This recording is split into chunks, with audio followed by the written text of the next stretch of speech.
Olá, meu nome é André Fígaro, eu sou procurador do Estado em São Paulo e professor exclusivo da rede LFG Loion Anhanguera. E hoje a gente vai conversar aqui sobre a abstrativização de efeitos da declaração de inconstitucionalidade no controle difuso.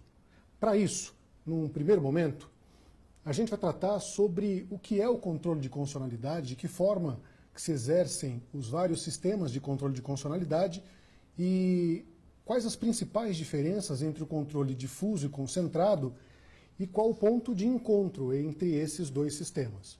Tá legal? Então, classicamente, a gente tem duas grandes espécies de controle de constitucionalidade, não é? Então a gente pode até sintetizar de uma forma gráfica. Então, o controle de constitucionalidade, ele se subdivide em dois grandes ramos. O controle preventivo e o controle repressivo. O controle repressivo se subdivide em outros dois ramos. O controle difuso e o concentrado.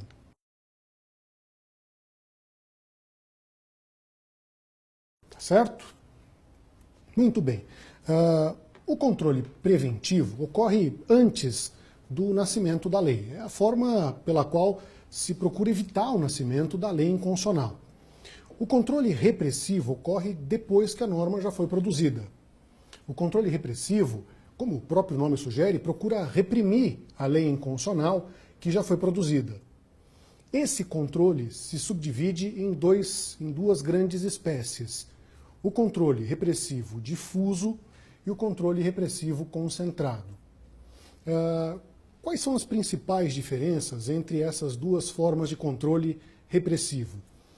O controle difuso pressupõe a existência de um caso concreto e a impugnação da lei de forma incidental, ou seja, o indivíduo está diante de uma lei inconstitucional que produz uma situação de desfavorecimento a ele, num caso concreto. E naquele caso concreto específico, ele suscita inconstitucionalidade. Em razão dessa característica básica do controle difuso, a exigência de caso concreto, as decisões proferidas nessa forma de controle valem tipicamente para a parte, apenas para as partes envolvidas no processo. O oposto ocorre com o controle concentrado. O controle concentrado é a forma pela qual se dá uma resposta coletiva à inconstitucionalidade.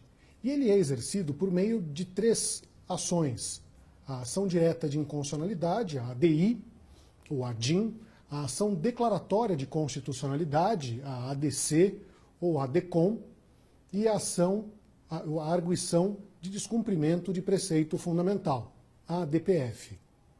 Nessas três ações, não há um caso concreto para ser impugnado.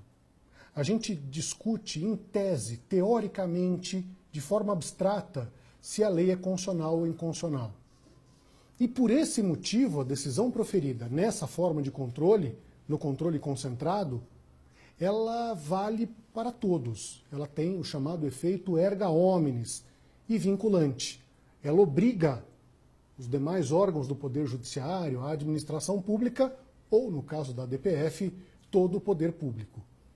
Então, o controle difuso e o concentrado, eles procuram atender a dois problemas, eles procuram resolver dois problemas distintos. O difuso, a resposta à inconstitucionalidade no caso concreto. O concentrado, a inconstitucionalidade em tese, abstrata, teórica. Está claro até aqui? Muito bem. E como eu já expus, tipicamente a declaração de inconstitucionalidade no controle difuso vale apenas para a parte. Como no controle difuso a gente está diante de uma declaração, de uma decisão que resolve um caso concreto, a decisão proferida nesse controle vale para aquele caso específico. Ela possui o chamado efeito inter partes.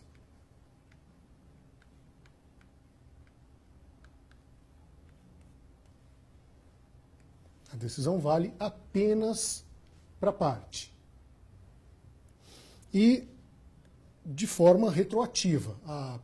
No Brasil se adota a chamada teoria da nulidade. Então a decisão de inconstitucionalidade, a declaração de inconstitucionalidade, tem efeito retroativo. Tá claro? Por esse motivo, a declaração de inconstitucionalidade tem, portanto, efeito inter partes e ex tunc. Tá certo? Muito bem. E essa característica, os efeitos restritos da declaração de inconstitucionalidade apenas às partes, eles também ocorrem quando a decisão é proferida pelo Supremo Tribunal Federal. Mesmo quando o Supremo Tribunal Federal declara a lei inconstitucional, a decisão desse tribunal vale só para a parte e de forma retroativa. A única especificidade nessa hipótese é que o Supremo tem a obrigação de comunicar a declaração de inconstitucionalidade ao Senado Federal.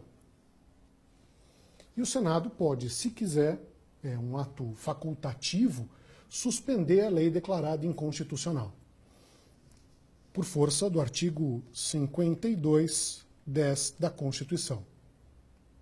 Eventual suspensão da lei pelo Senado tem o chamado efeito erga omnes,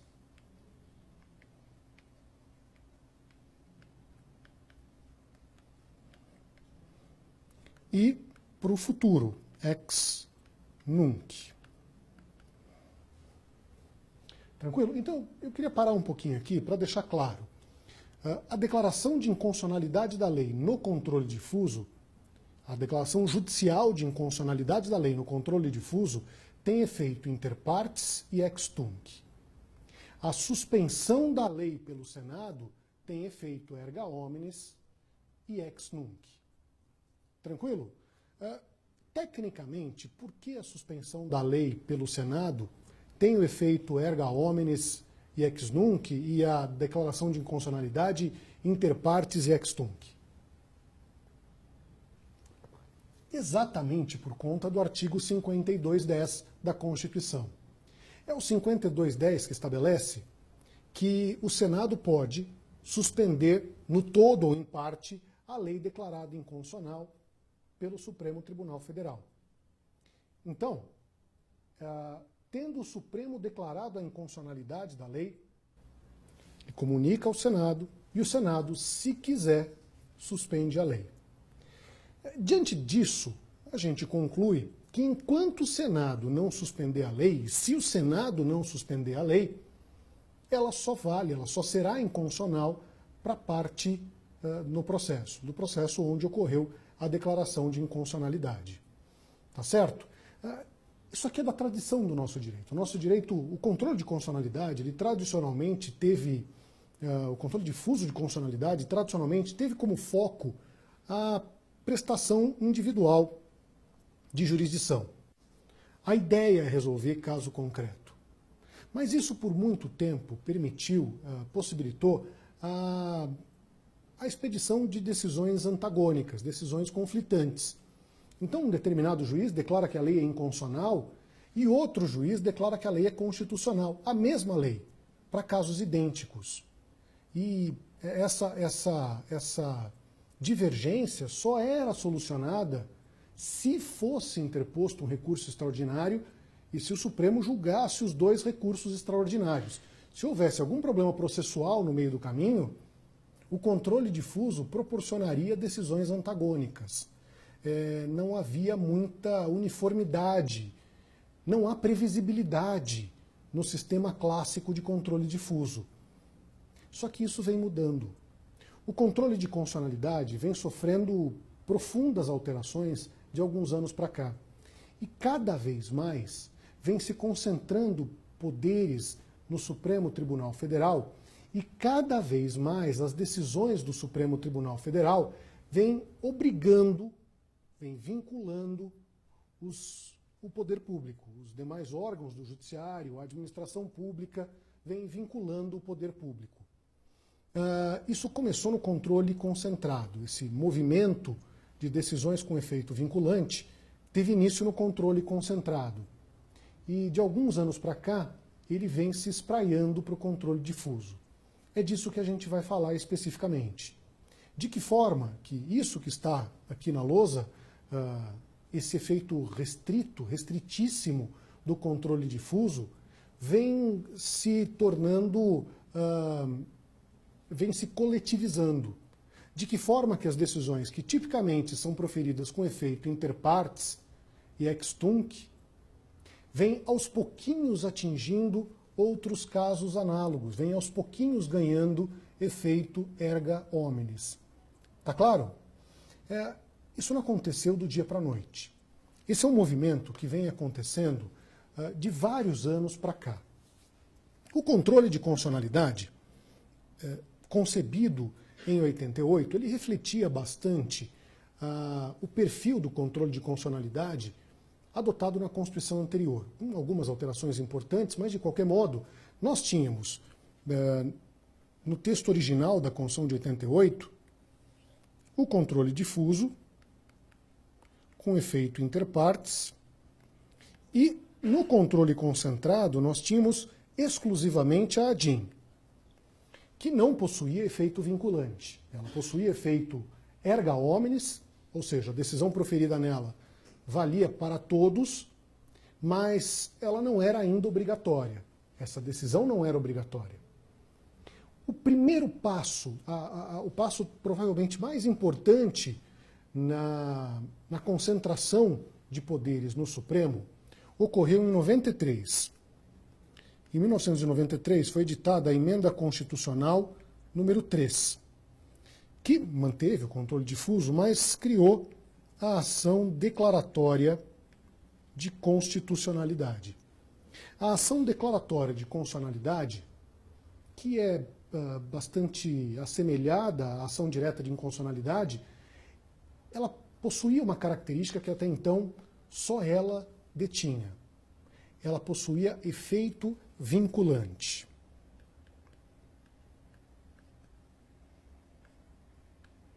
A partir dela, as decisões proferidas nessa ação tinham que obrigatoriamente ser observadas pelos demais órgãos do Poder Judiciário e pela administração pública.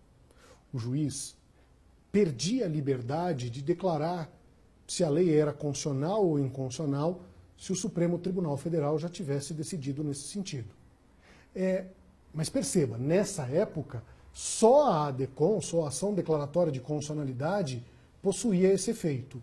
A ação direta de inconstitucionalidade não, e muito menos, nem se cogitava isso em 93, o controle difuso.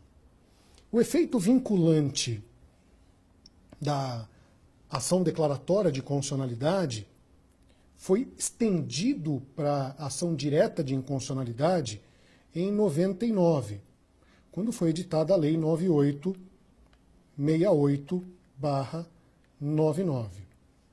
Só a partir dela que a ação direta de inconstitucionalidade passou a ter efeito vinculante. A Lei 9868 trata da ação direta de inconstitucionalidade e da ação declaratória de constitucionalidade. Naquele momento, em 99, nós tínhamos então duas ações com efeito vinculante. A ADECOM e a ADIM.